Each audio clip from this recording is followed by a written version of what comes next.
ਜਿਹੜੇ ਪੈਸੇ ਦੇ ਕੇ ਚੱਲੇ ਕਲਾਕਾਰਾਂ ਵਿੱਚੋਂ ਨਾ ਗੱਲੀ ਬਾਤ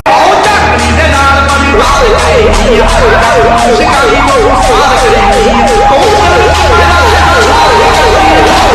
ਮੋਦੀ ਦੀ ਰਹਿਮ ਤੋਂ ਤਲਾਸ਼ੀ ਮੰਗੇ ਜਾਂਦੇ